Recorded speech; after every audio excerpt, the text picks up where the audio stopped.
Hello, and welcome to Top Story Daily Edition. I'm JNS Editor-in-Chief, Jonathan Tobin. Thanks for joining me for another discussion on the most pressing issues in the Jewish world. Please like, subscribe, and give us good reviews when you listen to the show. Now let's get started. It is to be hoped that 3 days of U.S. strikes on targets associated with Iranian-backed terror groups in Syria, Iraq, and Yemen will be sufficient.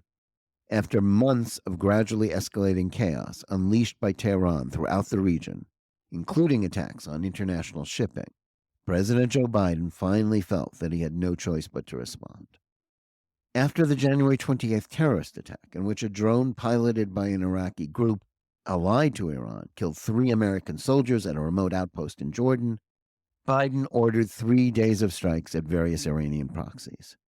But the retaliation came 5 full days after the Americans were slain.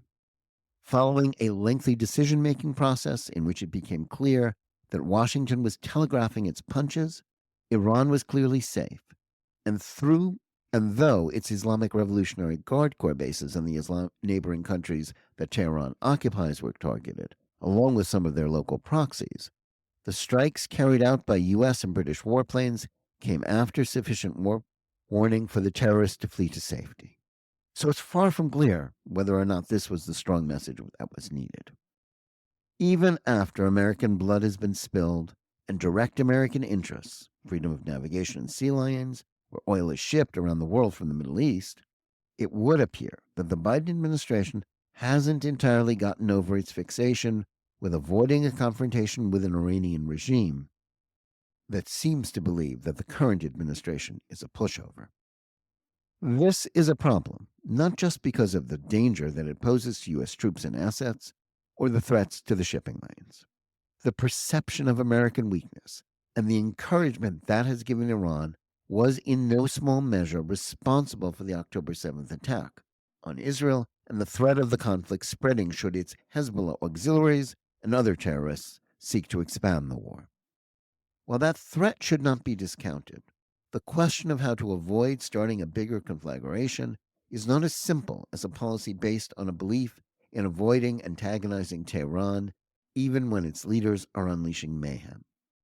Biden's defenders say his critics want a war, since former President Barack Obama began his pivot away from traditional U.S. allies, like Israel and Saudi Arabia, in pursuit of a rapprochement with Tehran. Advocates of a soft approach to this regional menace try to frame the issue as one of a simple binary choice between a war with the Islamic Republic or an attempt to make peace with it. Indeed, that was more or less what National Security Advisor Jake Sullivan was saying when he said that the administration's goal was to avoid a wider regional war rather than to confine hostilities to those between Israel and Hamas. But the notion that America's options with Iran are that limited is simply not true, as former President Donald Trump showed. Trump was always ambivalent about continued American involvement in the Middle East. This was rooted in his accurate analysis of the disastrous nature of the Iraq and Afghanistan wars, and his neo-isolationist mindset has always scared many friends of Israel and is regarded as dangerous by the foreign policy establishment. However, during his presidency, there were 3 significant exceptions to that formulation. One was his consistent support for Israel.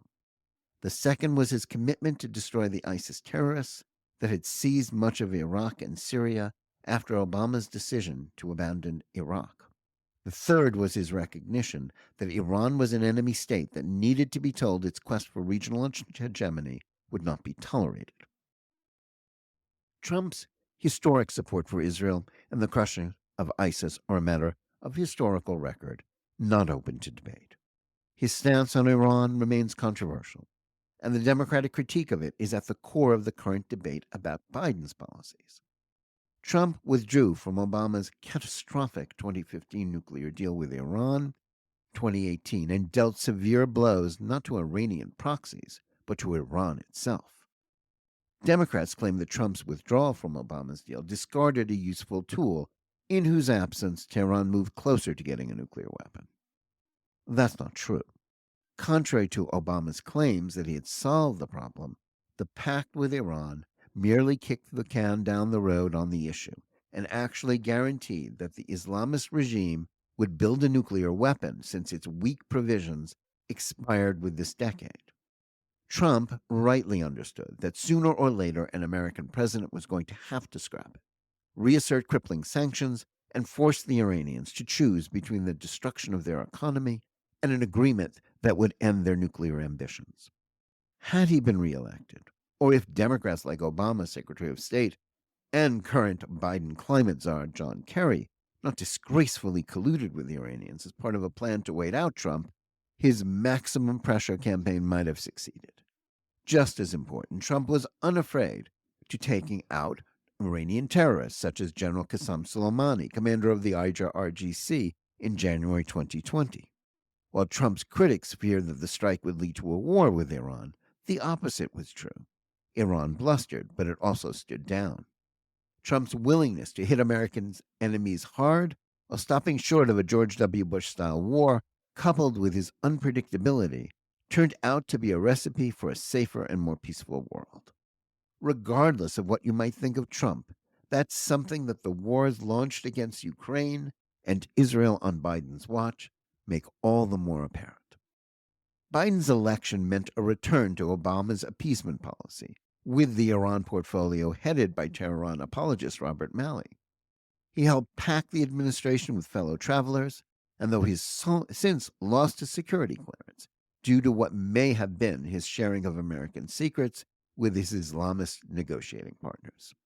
Still, the repercussions of the pivot back to the futile quest for a rapprochement with Iran were more far-reaching than an unserious approach to the nuclear threat or the failure to help Iranians seeking to overturn their tyrannical Islamist overlords. Obama's nuclear deal enriched and empowered Iran to the point where it felt free to pursue regional hegemony with abandon, including by backing Houthi terrorists in Yemen against that country's government and Saudi Arabia.